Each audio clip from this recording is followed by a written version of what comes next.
Hi, welcome to Rules Challenge. My name's Carter Maxwell, and in this episode we're going to be taking a look at the game Sniper Elite, the board game. As usual, because of the uniqueness of the format of my videos, I need to explain a little for newcomers what's going on here.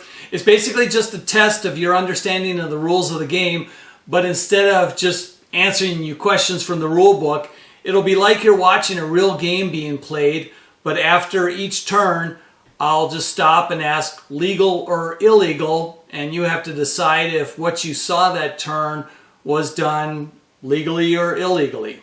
Before we get into the challenge itself, there are a couple things we need to talk about. The most important being just the changes I've had to make this game fit into my video format. Because normally, sniper movement is marked on a separate hidden movement board that only the sniper player sees, and then all the defender movement takes place on the main board. But going back and forth between these two boards would have just been way too confusing for me and for you. So I've done away with the hidden movement board, and everything will be taking place on the main board. And the way I'm making that possible is by using some of these green pieces from Terra Mystica to show the sniper's movement.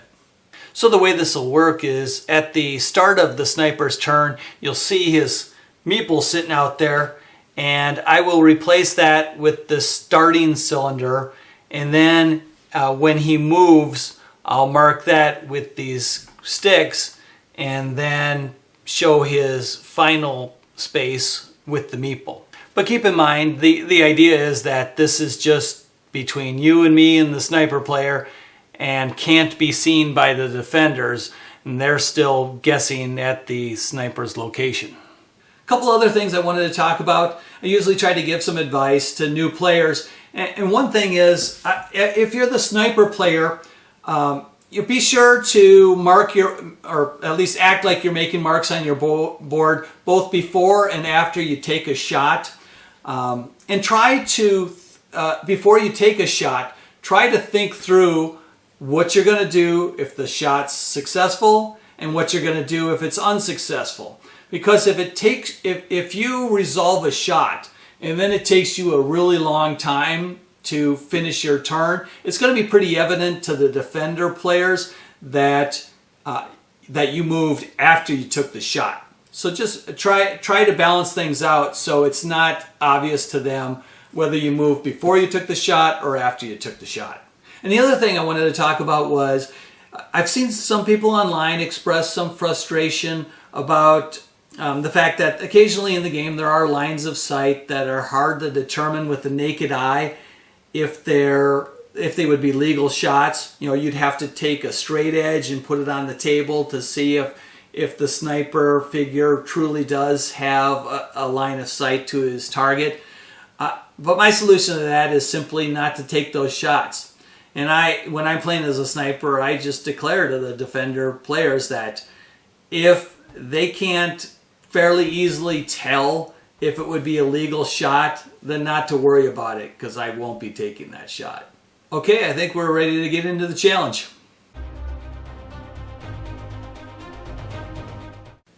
Alright, it's the start of the sniper's turn, so I'll replace his meeple with my starting cylinder. And he wants to move 2 spaces down adjacent to this black soldier. So I'll place a marker here to show the movement, and then the meeple where he's finishing his movement. Now he's going to shoot, and he's going to target this soldier right here. He's declaring that he is drawing 3 tokens. So he draws 3 from the bag, and he gets a recoil, an aim, and an aim. So it's not a misfire, because he only had the 1 recoil. He only needed 1 aim, because the soldier was 1 space away, so it's a successful hit. So we'll remove that soldier from the board. The shot didn't end up making a noise, so we'll go ahead and just return these to the bag. And since he managed to kill that soldier, we'll take another aim token from the supply and add that to the bag. Now the sniper had moved 2 spaces, which would have made noise, so the sniper player evaluates whether or not he needs to notify the defenders that they heard a noise. and he decides none of these units would have heard anything, so he's not declaring that they heard a noise.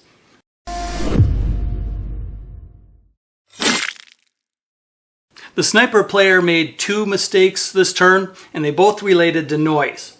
You don't wait to evaluate the noise made from movement until after the sniper turn is totally done. You want to make that evaluation as soon as the movement is complete. At the time the sniper completed his movement, this soldier was here, so that soldier would have heard a noise and the defender should have been informed of that. Also, the sniper player made the mistake of thinking that only the new spaces the sniper moved into would have been an area where he caused noise that would have been heard. But even the starting space is included in that analysis. So since this officer was next to the starting space, he also would have heard a noise from the sniper movement. So at the end of the sniper's turn, he should have informed the defender that this officer heard a noise and this soldier heard a noise here before he was killed. Now it's the defender's turn, and they've already marked some of the spaces where they think the sniper is likely to be. The defenders have a couple soldiers who have already been knocked off the map, so they're going to devote a couple actions to getting them back on the board. First, their black squad's going to use an action to deploy a soldier. They'll put him in one of the starting soldier spaces, and we'll mark that on our tracker. Then the yellow squad will do the same thing and deploy a soldier to one of the yellow soldier starting spaces. Then the red squad will move their officer 1 space south here. They'll move this yellow soldier 2 spaces south. They'll move this red soldier 2 spaces to the entryway of this building.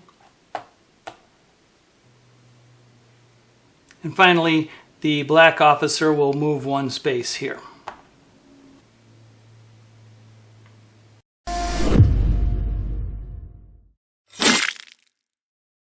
The mistake made this time was that the black and yellow soldiers were not deployed to legal locations. Before I get too much into that, I should just offer the reminder that a soldier and an officer are not the same thing. If they're talking about all the type of defenders, they use the word units. Soldier specifically means the pieces here without the Iron Cross. And notice that the officers have the Iron Cross on their base. People often assume when they're deploying a soldier that they can go right back to where they had started the game. But after the start of the game, those markings are no longer relevant. What you need to be looking at is the position of that squad's officer. A soldier needs to be deployed in a space that's matching adjacent to their officer. Now we're back around to the sniper. We'll replace his mini with the starting cylinder. He's going to start right off by shooting. He'll target this crouching black soldier. He'll announce that he's drawing 4 tokens. He'll draw 4 from the bag. We've got a noise, an aim, a noise, and an aim. So it's not a misfire, and it's just 2 spaces to the target. So he reaches him with his 2 aim tokens. So that soldier will be removed from the map. There weren't any suppression tokens to mitigate any of this noise. So with 2 noise, his position is revealed. So we'll put the sniper mini on the board, and then we'll return those tokens to the bag. And because he did remove that soldier, the sniper player will add another aim token to the bag. Now he's going to move. So he'll go 1, 2, 3. Now he wants to use a loadout card. So he's announcing that he's playing one, and he'll put it face down on the table. The sniper player wouldn't reveal this yet to the defender player, but for the purposes of the video, I'll show you that the sniper player has played the mine card.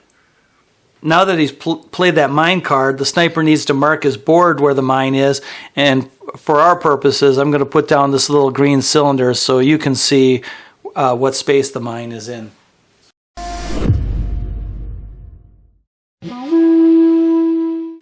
Everything the sniper player did on that turn was correct. One thing that people might think is incorrect is that when the sniper moved, he didn't move the mini with him. But that's right.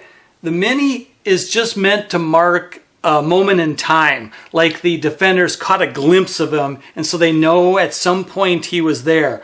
But that mini doesn't then continue to trace or move with the sniper as he continues to move around the map. We should also talk about how the sniper player handles declaring and revealing loadout cards. It's crucial that anytime you use a loadout card, you clearly declare it. Now, the timing of when you should reveal which specific card was used can vary from card to card, but you always declare that one is being used. One card that caused some confusion during one of my plays was the sound masking card. The card says, reveal when the game ends. And it's easy for a sniper player to think, oh, I don't have to tell anybody about it because I don't have to show it until the end of the game. But keep in mind the distinction between revealing a loadout card and declaring that you're using one. If you use that card, you have to declare that you're using a card. You just don't reveal which specific card it was until the end of the game. So looking at the mine card that the sniper player used this turn, it says reveal when triggered. So he declared that he was using a loadout card, put it face down, and now if anyone triggers that mine, he will at that time reveal it and resolve the effects.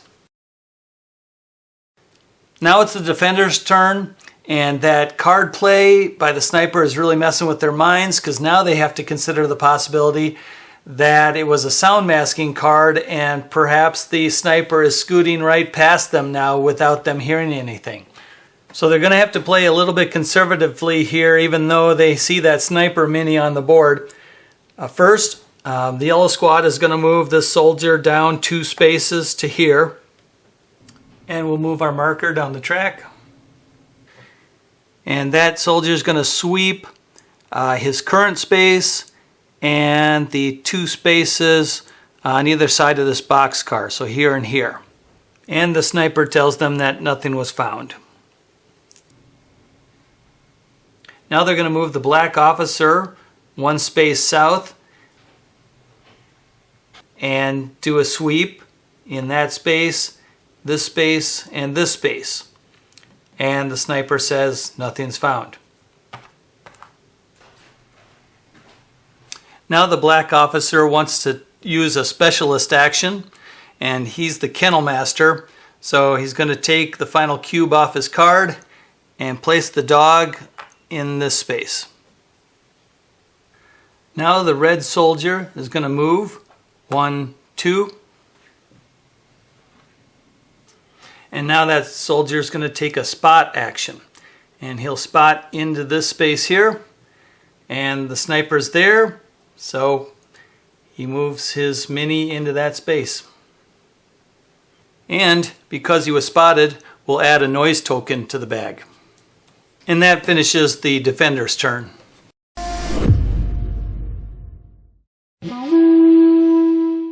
Everything was done legally again this turn, but there are a couple of things we should talk about. The first is the sweep action that this officer took, because people often struggle with the term matching adjacent.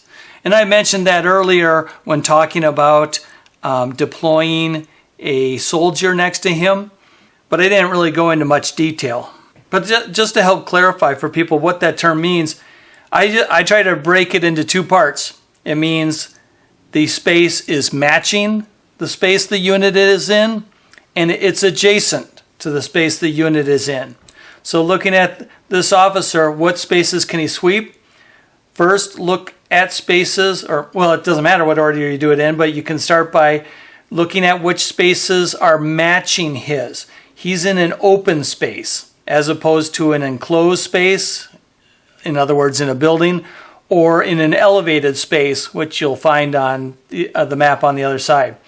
So he's got some open spaces around him, so these are eligible, but the 2 in the building aren't. And then, what is adjacent? So the ones that are directly adjacent to his base. People sometimes ask, well, matching adjacent, would that mean that I can look in this space and then the space that's adjacent to that one? No. Any space you're looking in has to be adjacent to the space the unit conducting the search is in. Now, another thing I should talk about is when that black officer placed that dog as basically a third action, people will sometimes think of that as illegal because the black squad normally would just get 2 actions. But keep in mind that the specialist actions are in addition to the regular actions allotted to the squad. Now, sometimes the specialist ability really isn't a separate action. It just augments one of the regular actions, like in the case of the Yaga here. But in the case of the Kennel Master, that is its own distinct action, but you don't have to count it as one of the 2 actions of the squad for that turn. Now it's the sniper's turn again, and so we'll remove the sniper mini from the map. And just so we can keep track where he is, we'll put that big cylinder on there, and then I'll get rid of these green movement markers. Now for the very first thing on his turn, he wants to complete an objective. So he'll reveal his 7 of Spades card, showing that he's completed this objective here. And as part of completing the objective, he'll put his mini on the board again. Also, as part of that, we'll add a noise token to the bag. And the last thing we have to do as part of completing an objective is reset all the defender's action cubes. Alright, we'll get this card out of the way. And then the next thing the sniper wants to do is shoot. He's going to target this soldier here, and he wants to make absolutely sure he hits him, so he's going to declare that he's drawing 6 tokens. He'll draw the 6 tokens, and we've got, looks like 4 aim and 1 recoil and 1 noise. So that's easily enough to hit that soldier who's just 2 spaces away. So we'll remove him from the map. There weren't enough noise tokens there for it to cause a noise that the defenders heard. So we'll just go ahead and return those tokens to the bag. And then again, because it was a successful shot, we'll add another aim token to the bag. Now the sniper wants to move, and he's pretty sure the defenders are all going to converge on this spot, thinking he went running out this way. So what he's going to do is he's going to move first into this space, and then down into this one, and then just circle back to where he is right now, protected by that mine. And since that was a movement of 3, he has to declare that this soldier heard a noise and that this officer heard a noise. So I'll just mark those with some noise tokens here.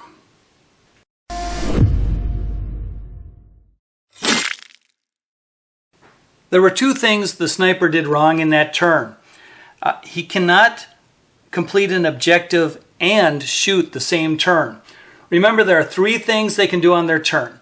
They can move, they can use a loadout card, and they can take 1 additional action.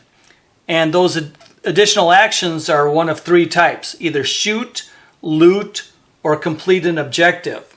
So you can only do one of those 3: shoot, loot, or complete an objective. He did 2 of the 3. That's illegal. The other thing the sniper did wrong was he re-entered a space he had already been in that turn. Now he was trying to fake these guys out, cause some noise, making them think he had rushed out of there. If you just stayed in that space without moving, that would have been legal. But if you move out of that space, you can't re-enter it. You can't re-enter any space you've already been in during that same turn. Now the defenders are up, and they've marked kind of the outer limits of where they think the sniper could have gotten to. First, they'll have this yellow soldier move 2 spaces into here, and we'll advance yellow's action cube. Now he's going to sweep, and he'll choose the space he's in, obviously, and the space here, and The only other space he can legally search is here, even though he knows the sniper couldn't have gotten there without making noise. But so those will be the 3 spaces he searches, and the sniper said he's not in any of them. Next, the defender will move his red officer, and he'd love to take a shortcut through here to get up to this space, but that's a difficult terrain, so he's going to go 1, 2. And since he knows this is the farthest the defender could have gotten in this direction, he'll just go ahead and spot. And the sniper said, nothing's there. Now the defender decides he better try to cover this exit from the building, so he's going to move his black officer up 1, 2. And then he's going to spot into this enclosed space. And the sniper says he's not there. And to wrap up the defender's turn, I'll get these noise tokens off the map.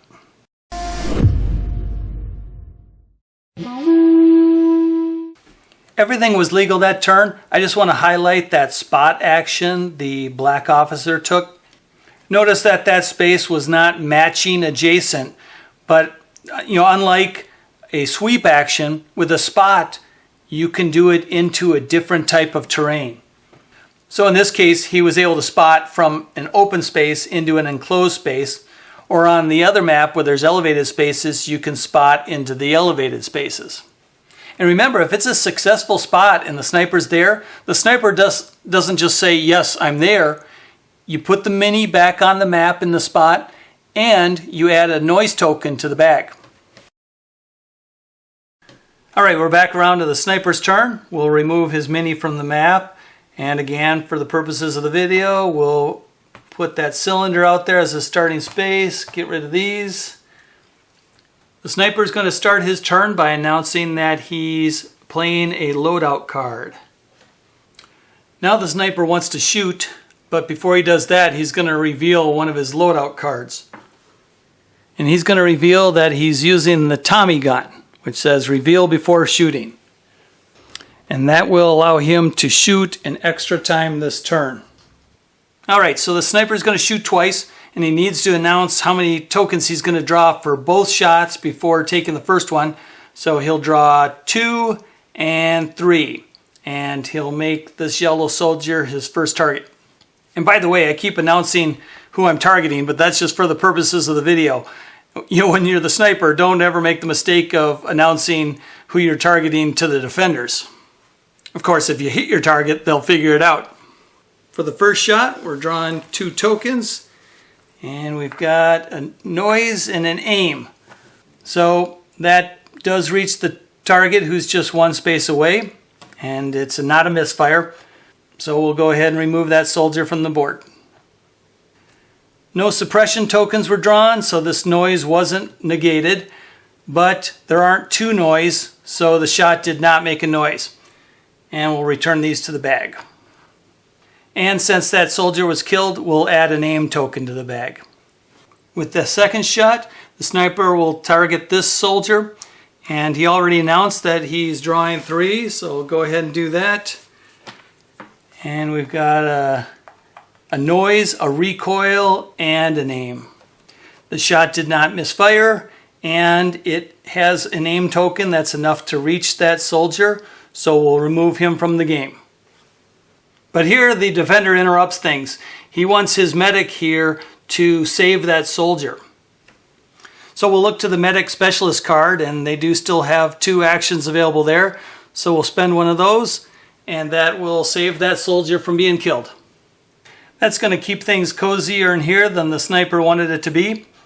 To finish resolving the shot, there was no suppression token drawn, so the noise wasn't negated, but 2 noise weren't drawn, so that does not reveal the sniper's position.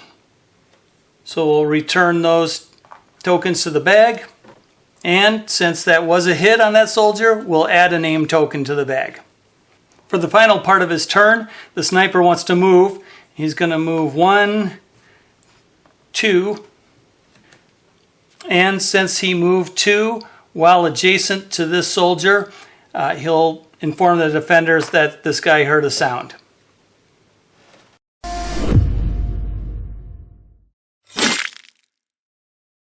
The sniper did 3 things wrong this turn, so I expect everyone got this question right, but make sure that you've identified all 3 of his mistakes. First, let's walk through how the Tommy gun works. It says you can shoot an extra time this turn. That was fine. The sniper took 1 additional shot. Then it says announce the number of tokens drawn for each shot before taking the first shot. The sniper did that too. Then do not return the tokens from the first shot to the bag before taking the second shot. That's the place where the sniper made a mistake. Then it says resolve the effect of all noise tokens drawn after the second shot. So he made 2 mistakes when he was using that Tommy gun. So to review how the sniper did it, he drew those 2 tokens, resolved the shot, returned them to the bag. He should have left them out, then drawn 3 new tokens. But remember what I said about not resolving the noise until both shots have been taken. So if that had been the final situation, there would have been 2 noise tokens still out there, nothing negated with suppression, so that shot would have made a noise and the sniper position should have been revealed. The third thing the sniper did wrong was after he had shot this soldier and he was saved by the medic, the sniper nevertheless added a new aim token to the bag, but that's not correct. The sniper doesn't get the aim token merely for hitting the soldier. He gets the aim token for killing him and removing him from the board. One little side note, something that might have looked illegal but is fine. People might have noticed that this red officer, the medic, is actually standing outside of his red home sector. But that doesn't stop him from using his specialist ability. An officer has to be on the board to use his special ability, but he does not have to be in his home sector.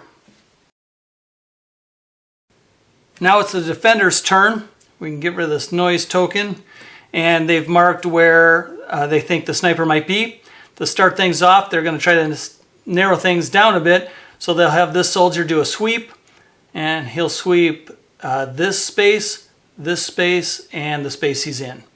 And the sniper says no luck. And we'll move his action cube down. Now the black officer is going to deploy a soldier in a matching adjacent space. So he'll put a soldier right here. Then they're going to move that soldier 2 spaces south. Now this red officer is going to move 2 spaces. 1, 2. Then the yellow squad is going to try to fill in behind him. They'll move their officer 2 spaces south. And then that yellow officer will deploy a soldier in a matching adjacent space. And that'll wrap up their turn.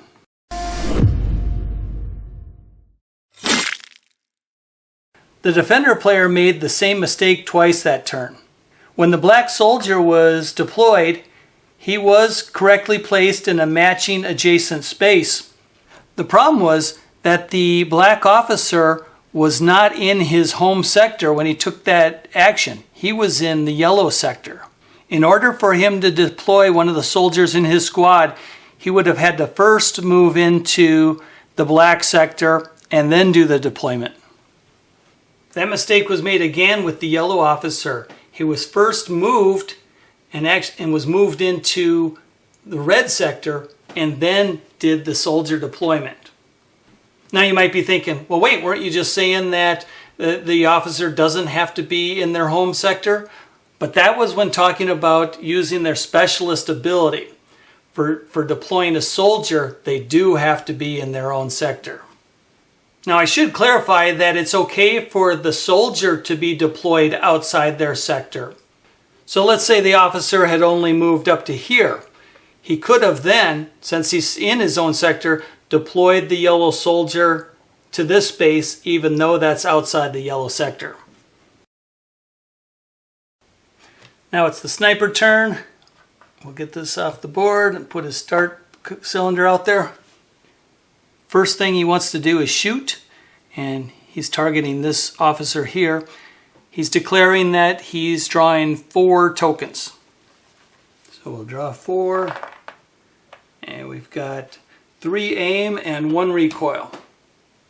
It's not a misfire. He has 3 aim, and the officer was only 2 spaces away. So that's a hit.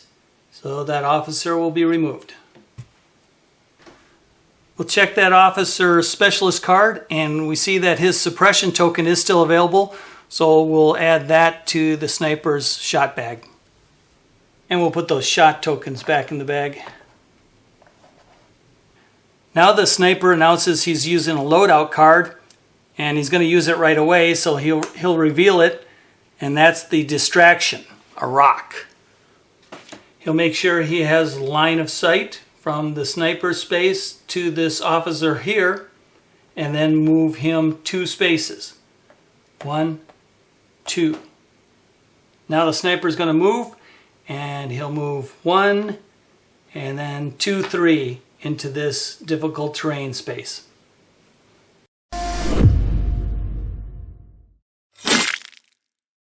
Before we get into what the sniper did wrong on that turn, I want to talk about something he did right.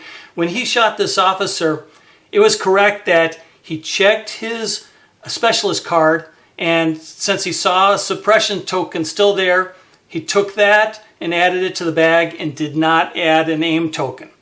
Now let's talk about what the sniper did wrong. It was the way he used the rock. Now I think it's natural for people to do exactly what the sniper did here.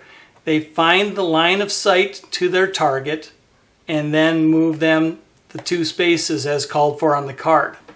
But you don't check line of sight at the start of that unit's movement, you check it at the end. Now think about thematically what's happening here. The sniper is throwing a rock to attract the attention of one of these units. So he threw the rock to this space, caught the attention of this officer who went over to investigate. So he needs to have line of sight to this space, the space where that unit is ending.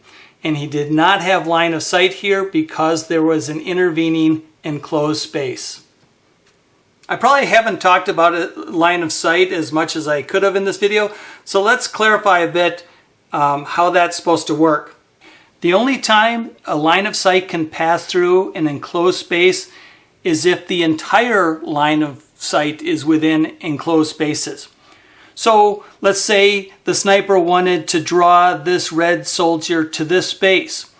That it would have been possible to throw the rock here because even though it's going through the line of sight is going through an enclosed space, the entire line of sight is all enclosed spaces. But keep in mind that line of sight can start in or end in enclosed spaces without that necessarily being an issue. When I was first thinking of an example for the misuse of the rock, the obvious choice was this yellow soldier who was standing right in the way of where the sniper wanted to go. So I thought, oh yeah, I'll just move him 2 spaces away into this building. But then I realized, well, wait a minute, that's actually a legal shot.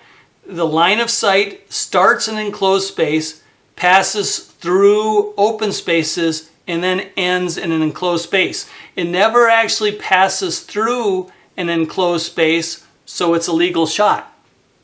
And then I thought, oh yeah, so I'll tuck him inside this rail car. But nope, still a legal shot.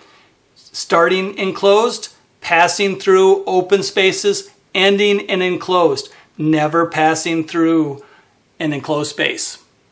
So to wrap up this example, just remember when you're using the rock, remember to trace line of sight to where the unit you're moving is ending, not where he's starting. Okay, this looks like a good place to wrap things up. I hope you got something useful out of the video. If you think I got something wrong or just have a question about something, don't hesitate to leave a comment. Again, I'm Carter Maxwell. This has been Rules Challenge, and I hope to see you again soon.